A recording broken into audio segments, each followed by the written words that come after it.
자, 안녕하세요. 봄눈 첫 입술 송준호 원장입니다. 자, 오늘은 여러분들께서 많이 기다리고 계시는 입술 비대칭 교정에 대해서 한번 이야기를 나눠볼까 하는데요. 먼저 케이스 리뷰할 사진을 볼까요? 비대칭이 좀 보이시나요? 어떤 비대칭이 보일까? 자, 여러 가지 관점에서 비대칭이 보이는데 환자분들은 항상 저에게 이야기를 합니다. 원장님, 저 입술 비대칭이 너무 심한 것 같아요. 그리고 입술 필러 시술로 좀 해결을 할 수 있을까요? 이런 얘기를 하는데요.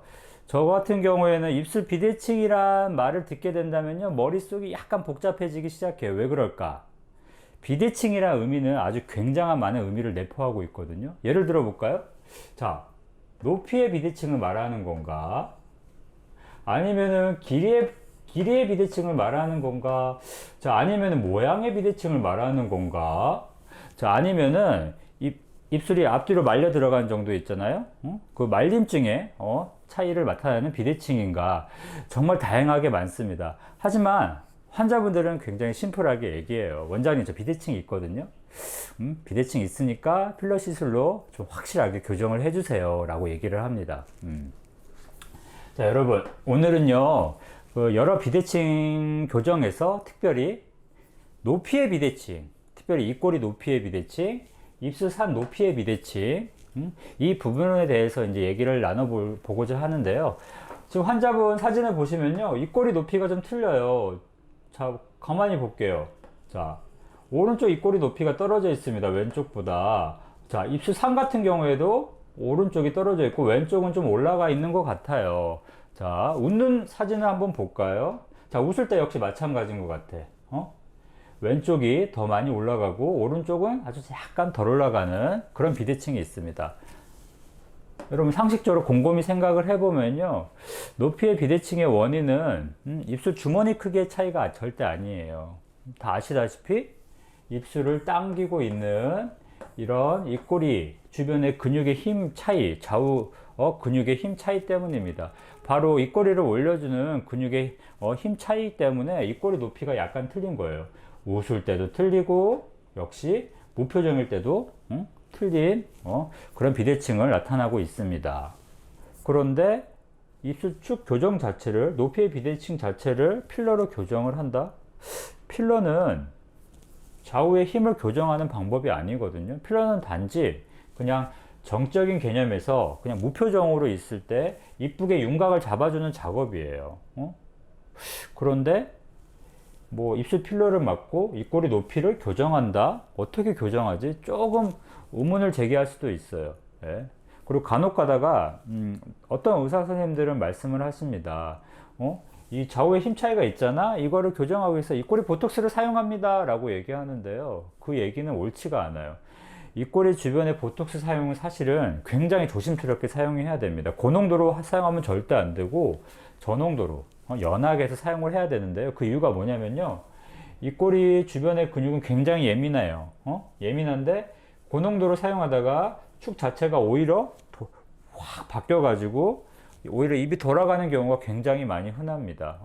흔히 이제 초보 의사들이 겁 없이 이제 입꼬리 보톡스 가지고 입술 축을 교정해 줄게 라고 얘기를 하는데, 대부분 그런 부작용을 겪는 경우가 굉장히 많이 흔하기 때문에 입꼬리 보톡스로 입술 축을 교정한다는 그런 자세는 절대로 옳지가 않습니다.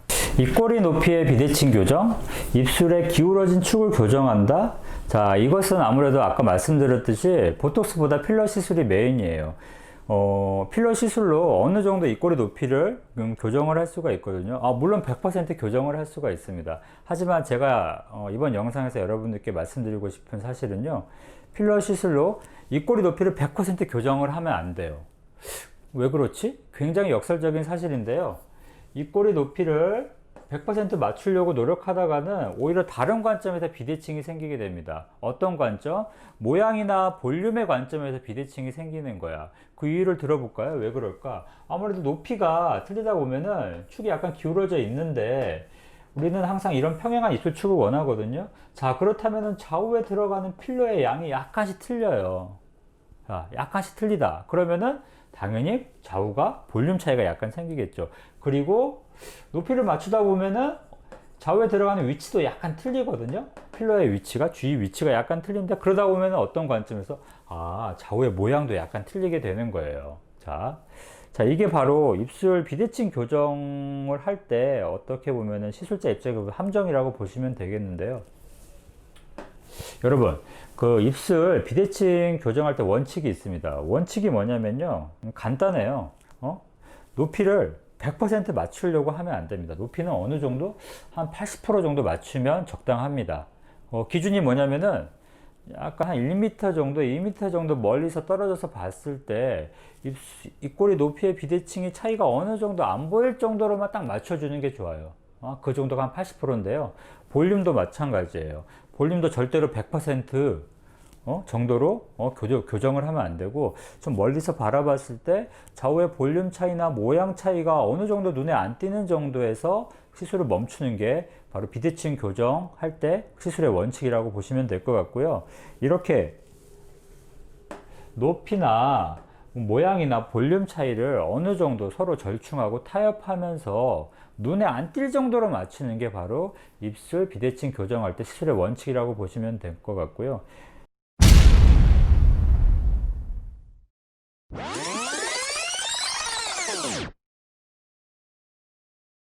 이 환자분의 경우에는요, 높이와 길이 비대칭에 있어서 높이와 길이 비대칭에 있어서도 어느 정도 맞춰줬고, 전체적인 볼륨의 비대칭도 좌우 비대칭도 너무 심하게 생기지 않을 정도로 서로 타협하면서 적당히 맞추었습니다. 그리고 이제 웃을 때 한번 볼까요? 환자분 웃을 때도 항상 왼쪽으로 약간 입꼬리 올림이 좀 심했었는데, 왼쪽으로 너무 많이 올라가 보이지 않게 입꼬리 높이도 어느 정도 맞춘 그런 시술의 결과라고 보시면 될 것 같고요. 제가 항상 여러분들께 말씀드리는 게 있어요. 그 입술 비대칭 교정을 할 때 그 적당한 교정, 5글자, 적당한 교정이라는 게 매우 중요합니다. 높이의 비대칭도 적당히 맞추고, 볼륨의 비대칭도 적당히 맞추고, 길이의 비대칭도 적당히 맞춤으로 인해서 100%가 아니라 적당히 맞춤으로 인해서 어느 정도 서로 비대칭이 잘 눈에 띄지 않는 정도의 시술을 멈추는 게 좋습니다. 하지만 이게 매우 어려워요. 그 적당히 하는 시술은 사실은 시술 기대치가 매우 높으신 분들한테, 원장님 나 이 꼬리 높이를 100% 맞추고 싶은데 왜 100%안 맞춰주는 거예요? 라고 얘기하기도 하거든요. 이제 그러면 내가 이제 또 장황하게 설명을 하는데, 그러니까 입술 시술은 그러니까 매우 어려운 거예요. 이제 시술하는 의사가 이런 그 개념이 없이 그냥 어떤 특정 관점에서 계속 시술을 하다 보면요, 입꼬리가 높이는 맞춰줬는데 막 좌우 볼륨 차이가 많이 틀리고 모양 차이가 굉장히 틀린 경우가 많습니다. 제가 그래서 항상 여러분께 말씀드리는 부분은, 입술 비대칭 교정을 할 때 어떤 특정 관점에서 100% 맞추는 것이 아니라 서로 이 관점도 있고, 높이 관점도 있고, 모양 관점도 있고, 길이 관점도 있고, 말리층 관점도 있는데 서로 타협해 가면서 한 80% 정도? 이렇게 맞춰주는 과정이 매우 중요하다고 보시면 될 것 같습니다. 오늘은 입술 비대칭 교정에 대해서 이제 얘기했는데, 사실 입술 비대칭 교정은 얘기하다 보면 끝이 없어요. 끝이 없고, 얘기할 거리가 너무 많고, 그리고 또 내용도 약간 어려워서 좀 지루할 수 있었는데요.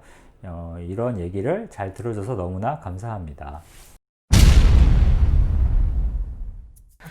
통증은 마취 크림을 바르고 진행해서 눈썹 분심보다 안 아팠고요. 그리고 이제 지금 이물감은 안 느껴지고, 붓기는 어제보다 살짝 부은 것 같아요. 근데 이 정도면 저는 오히려 이 정도 지금 입술 크기가 마음에 들어요. 그리고 지금 보시다시피 피멍은 안 들었고요. 지금 입술 모양은 확실히 웃을 때 인매가 시원해졌어요. 그리고 이렇게 도톰해지니까 윤곽이 살아서 얼굴도 더 생기있어 보여요.